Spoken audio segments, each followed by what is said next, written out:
ശ്രീ വസന്ത് സിറിയക്ക് അതൊരു പ്രശ്നം എന്താണെന്ന് അറിയാവോ? മോദി രാഹുൽ അല്ലെങ്കിൽ രാഹുൽ മോദി എന്ന ഏറ്റുമുട്ടലിൽ നിന്നും ഈ ദിവസം മുതൽ കെജ്രിവാൾ മോദി എന്ന ഏറ്റുമുട്ടലിലേക്ക് കാര്യങ്ങൾ പോയി. നിങ്ങൾ സന്തുഷ്ടരാണോ അതിൽ, വസന്ത് സിറിയക്ക്? അല്ല ശ്രീ ഹാഷ്മി, അതിൽ യാതൊരു പ്രശ്നമില്ലെന്നേ.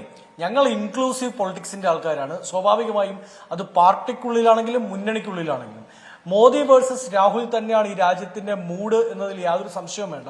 അവിടേക്ക് കേജ്രിവാൾ കൂടി കടന്നു വന്നാൽ ശ്രീ രാഹുൽ ഗാന്ധിയുടെ കരങ്ങൾക്ക് ശക്തി പകരാൻ, അതർവൈസ് ഇന്ത്യ ബ്ലോക്ക്, രാഹുൽ ഗാന്ധിയുടെ കരങ്ങൾ എന്നുള്ള വാക്ക് മാറ്റിവെക്കാം, ഇന്ത്യ ബ്ലോക്കിന് ശക്തി പകരാൻ, അഴിമതി വിരുദ്ധ പോരാട്ടത്തിന്, ഏകാധിപത്യ വിരുദ്ധ പോരാട്ടത്തിന് ശക്തി പകരാൻ ആര് വന്നാലും അവരെല്ലാം സപ്പോർട്ട് ചെയ്യുക എന്നുള്ളതാണ് ഞങ്ങളുടെ നിലപാട്.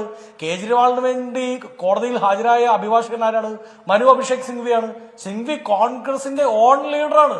കോൺഗ്രസ് ആണ് അദ്ദേഹത്തിന് ആവശ്യമായ എല്ലാ നിയമസഹായങ്ങളും കൊടുത്തത്. നോക്കൂ, ഇന്ന് കേജ്രിവാൾ പറഞ്ഞിരിക്കുന്ന, അദ്ദേഹം തുറന്നു വിട്ടിരിക്കുന്ന രാഷ്ട്രീയ ആരോപണത്തിന് എത്രമാത്രം സത്യമുണ്ട് എന്നത് പരിശോധിക്കണ്ടേ? പെഗാസസുമായി ബന്ധപ്പെട്ട ആരോപണം വന്നപ്പോ അന്ന് രാജ്യത്തെ എല്ലാ പ്രതിപക്ഷ നേതാക്കളെയും മോദിയുടെ പെഗാസസ് യന്ത്രങ്ങൾ വേട്ടയാടുന്നു, നിരീക്ഷിക്കുന്നു എന്ന് വന്നതിനോടൊപ്പം തന്നെ അന്ന് അന്തർദേശീയ മാധ്യമങ്ങൾ കൂട്ടിച്ചേർത്തൊരു പേരുണ്ട്. നോക്കൂ, നിതിൻ ഗഡ്കരിയും എന്താണ് പറയുന്നത്, മോദിയുടെ ഒരു നിരീക്ഷണ വലയത്തിനുള്ളിലാണ്. അതായത് മോദി മന്ത്രിസഭയിൽ സാമാന്യം ഭേദപ്പെട്ട പ്രകടനം കാണിക്കുന്ന RSSന് പ്രിയങ്കരനായ, പ്രത്യേകിച്ച് RSSന്റെ നാഗ്പൂർ ആസ്ഥാനത്ത് നിന്ന് തന്നെയുള്ള നിതിൻ ഗഡ്കരിയെ അന്നേ നിരീക്ഷിക്കുന്നുവെന്ന് പെഗാസസിന്റെ സമയം തൊട്ടേ അന്തർദേശീയ മാധ്യമങ്ങൾ റിപ്പോർട്ട് ചെയ്തതാണ്. അതായത് മോദിക്ക് അനഭിബന്ധനായി വളർന്നു വരുന്ന ആരെങ്കിലും ഒരാൾ, അത് യുവമോർച്ചയിൽ ഉണ്ടെങ്കിൽ പോലും അവരെ വെട്ടിയൊടുക്കുന്ന നയമാണ് 2014 തൊട്ട് മോദി, അമിത്ഷാ, അച്യുതണ്ട് നടപ്പിലാക്കി വരുന്നത് എന്നേ സംശയം വേണ്ട. 121 കേസുകളാണ് ശ്രീ ഹാഷ്മി ED കഴിഞ്ഞ 2 വർഷം കൊണ്ട് എടുത്തിരിക്കുന്നത്. അതിൽ 115 കേസുകൾ ഈ രാജ്യത്തെ പ്രതിപക്ഷ നേതാക്കൾക്കെതിരെയാണ്. അത് പോട്ടെ, 115 കേസുകൾ പ്രതിപക്ഷ നേതാക്കൾക്കെതിരെ എടുത്തോട്ടെ. 6 കേസുകളുണ്ട്. 6 കേസുകൾ ആർക്കെതിരാ?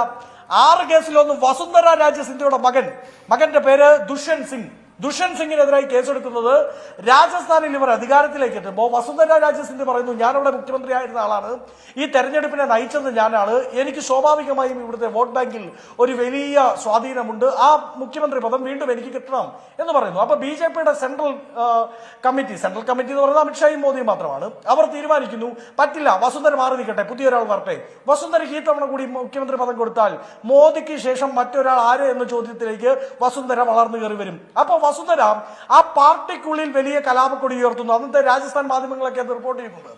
അങ്ങനെയുള്ള കലാപക്കൊടി എടുക്കുന്ന സമയത്ത്, അതേ സമയത്ത്, അതായത് മുഖ്യമന്ത്രി പദത്തിലേക്ക് വസുന്ധര വരണോ വേണ്ടയോ എന്ന തീ പിടിച്ച ചർച്ച ഡൽഹി ആസ്ഥാനത്ത് നടക്കുന്ന അതേ സമയത്ത് ED ദുഷ്യന്ത് സിംഗിനെതിരെ കേസെടുക്കുന്നു.